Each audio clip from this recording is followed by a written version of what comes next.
बड़ी खबर का रुख कर लेते हैं। महाराष्ट्र पर सूत्रों से इस वक्त की बड़ी खबर यह है कि शिवसेना के 14 सांसद पार्टी छोड़ सकते हैं। शिवसेना को एक और बड़ा झटका लग सकता है।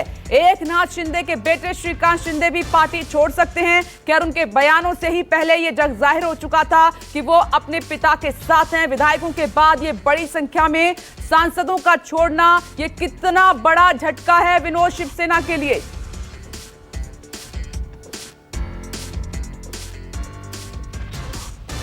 ये बात कही थी कि शिवसेना के 14 सांसद वो एकनाथ शिंदे के संपर्क में है। मुंबई के 3 सांसद और एक सांसद जो सिंधुदुर्ग का है वो छोड़ के बाकी 14 सांसद एकनाथ शिंदे के संपर्क में। एक सांसद तो खुद श्रीकांत शिंदे, एकनाथ शिंदे मुख्यमंत्री के बेटे हैं।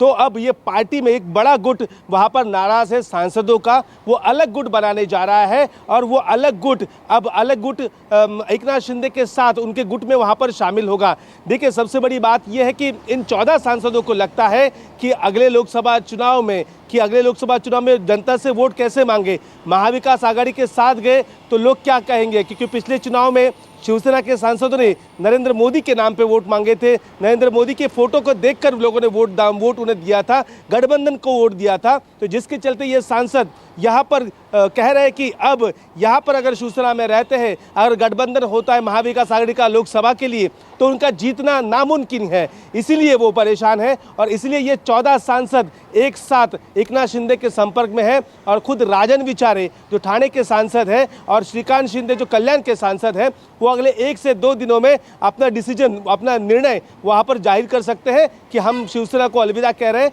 हम एकनाथ शिंदे के साथ हैं।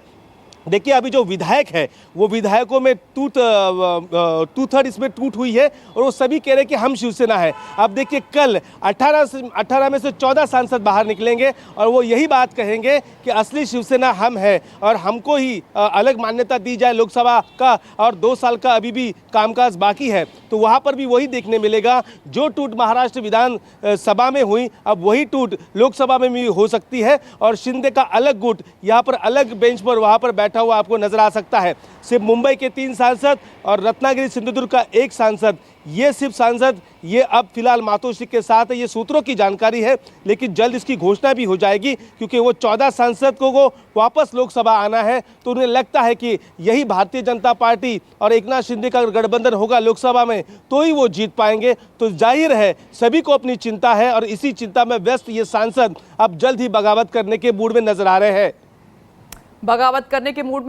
और दीपक, ऐसे तो पूरी शिवसेना खाली हो रही है, अब क्या करेंगे उद्धव ठाकरे?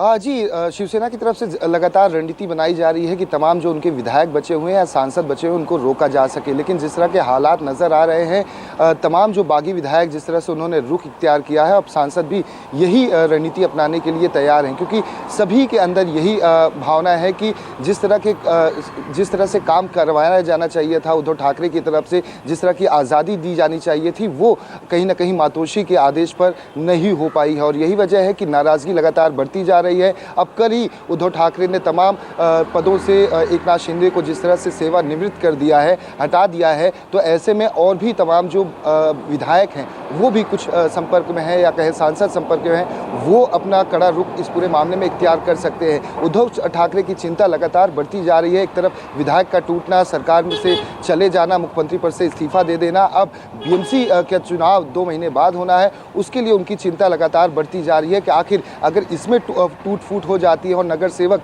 बीजेपी या एकनाथ शिंदे के पाले में चले जाते हैं तो इनके लिए आने वाले समय में काफ़ी मुश्किल हो जाएगी, क्योंकि बीएमसी ही वो एक छत्रप राज रहा है शिवसेना का, जिसके ज़रिए वो ना सिर्फ मुंबई बल्कि पूरे महाराष्ट्र में अपनी पार्टी का विस्तार कर आगे बढ़ती रही है। लेकिन अब उस पर भी संकट के बादल मंडरा रहे हैं और एकनाथ शिंदे ने जिस तरह से कल ही इंटरव्यू में साफ किया हुआ है कि जिस तरह के शब्दों का इस्तेमाल किया गया वो उम्मीद उद्धव ठाकरे से बिल्कुल भी नहीं थी। अगर प्यार से अगर बातें की जाती जाती तो शायद कुछ हो सकता था। यानी कि साफ है जिस तरह के तीखे तेवर दिखाए गए, एकनाथ शिंदे ने यह भी साफ कहा कि पहले तो तीखे तेवर दिखाए गए, अपशब्दों का इस्तेमाल किया गया और उसके साथ साथ फिर कहीं ना कहीं प्यार से बात कर उन्हें अपने पाले में लाने की कोशिश भी की गई। तो एक ही समय में एक ही व्यक्ति 4 अलग अलग बातें कर रहा था, तो उस पर कितना भरोसा किया जा सकता है। तो साफ है कि एकनाथ शिंदे के साथ आने वाले समय में और भी लोग जाने वाले हैं और उद्धव ठाकरे, संजय राउत और आदित्य ठाकरे की चिंता आने वाले समय में और बढ़ने वाली है, क्योंकि बीएमसी का चुनाव है और बीजेपी की तरफ से तैयारी पूरी हो चुकी है। अब ये देखना भी बड़ा ही दिलचस्प होगा कि आखिर एकनाथ शिंदे अगर बीजेपी के साथ अब सरकार में हैं तो आखिर जब बीएमसी का चुनाव होगा तो वो कैसे लड़ेंगे, वो शिवसेना के भगवे तले लड़ने वाले हैं या क्या करने वाले, क्योंकि शिवसेना की तरफ से साफ कर दिया गया है कि शिवसेना के आप मुख्यमंत्री नहीं हैं और ना ही शिवसेना में आप और आपके तमाम वो बागी विधायक अब बचे रहने वाले हैं। तो ऐसे में आगे का कदम रणनीतिक तौर पर, कानूनी दांव पेच पर आखिर क्या होने वाला है, उस पर उद्धव ठाकरे भी विचार कर रहे हैं अपनी लीगल टीम से और इसके साथ साथ एकनाथ शिंदे भी एक कदम जिस तरह से अभी तक आगे रहे वो भी लीगल टीम से लगातार विचार विमर्श कर रहे हैं शिवसेना के एक छत्रप राज को लेकर कि पूरी शिवसेना हमारी हो जाए। जी बिल्कुल दीपक, आप सही कह रहे हैं कि एक तरफ ये कि चली सरकार तो गई, दूसरी तरफ शिवसेना को बचाने का चैलेंज अब भी लगातार बरकरार है और तीसरा ये कि बीएमसी में लगातार शिवसेना राज करती रही है, वहां पर भी एक खतरा मंडरा रहा है। तो एक साथ कई चुनौतियां आन पड़ी हैं, इनको सबको हम समझने की कोशिश करेंगे। बड़ी टीम हमारे साथ मौजूद है। नमस्कार, मैं हूं मानक गुप्ता। अगर आपको हमारा ये वीडियो पसंद आया हो तो इसे लाइक और शेयर जरूर करें और हाँ, हमें सब्सक्राइब और फॉलो करना ना भूलें ताकि आप देश और दुनिया की कोई खबर मिस ना करें। तो जुड़े रहिए हमारे साथ और देखते रहिए न्यूज़ 24।